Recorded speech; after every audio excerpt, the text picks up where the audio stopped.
आज कोई कहानी या कोई किस्सा नहीं है। आज सुबह गाय को रोटी दे रही थी तो एक आंटी जी ना गाय को पूरियाँ खिला रही थी। उन्हें राम राम करने के बाद मैंने पूछा, आंटी जी आज कोई ख़ास बात है जो पूरियाँ बनाई? तो वो हंसने लगी। बोली, तेरे को एक बात बताऊँ? मैंने कहा हाँ जी बताइए।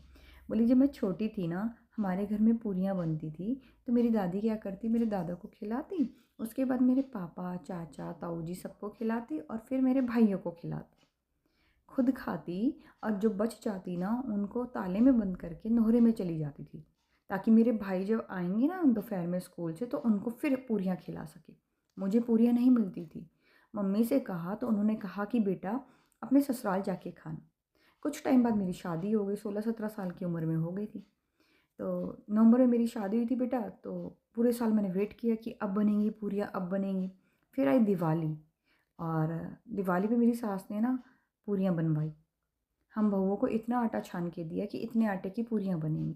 बेटा उसमें ससुर ने खा लिया, जेठ देवर ने खा लिया, पति ने खा लिया, और मेरी सास ने खा लिया, और जेठानी के बच्चों ने खा लिया। और उसके बाद क्या हुआ कि वो पूरियाँ ख़त्म हो गई। फिर हमें कहती है देवरानी जेठानी को कि तुम लोग ना रोटियां बना के खा लो। तो मुझे लगा कोई बात नहीं, कभी कभी हो जाता है, कम पड़ गई पूरी, कोई बात नहीं, अगली बार खाऊंगी। अब एक साल फिर वेट करना पड़ा, लेकिन ये हर साल होता था। इतना ही आटा छान के दिया जाता था कि पूरियाँ बचेंगी ही नहीं। कोई बात नहीं, फिर हम अलग अलग हो गए, और उसके बाद मैंने नोट किया कि चलो अब तो मतलब मैं खुश हुई कि चलो अब तो मैं पूरियाँ बना के खाऊंगी।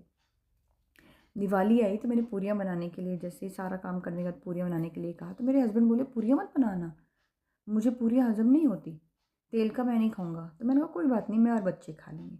तो बच्चे कहते हैं हम नहीं खाएंगे, हम जिम में जाते हैं, और जब जिम में तो तला भुना वैसे ही मना कर देते हैं, मम्मा हम प्रोटीन डाइट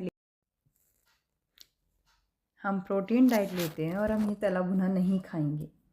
अब बच्चों ने मना कर दिया और हस्बैंड ने मना कर दिया, तो मैंने अपने लिए भी पूरियाँ नहीं बनाई।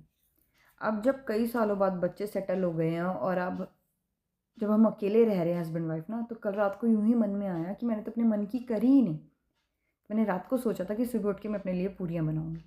इसलिए बेटा आज स्पेशल मैंने अपने लिए पूरियाँ बनाई, और जब पूरियाँ बनाई तो तेरे अंकल बोले मैं भी खा लूँगा, और इसलिए मैंने गाय के लिए भी पूरियाँ ही बनाई। इवेंट या त्यौहार तो कोई बड़ा नहीं है बेटा, लेकिन जब अपने मन की करी ना तो बड़ा अच्छा लगा।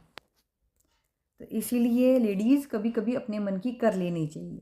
आज के लिए बस इतना ही। कल नए किस्से नई कहानी के साथ फिर मिलते हैं, तब तक के लिए राधे राधे।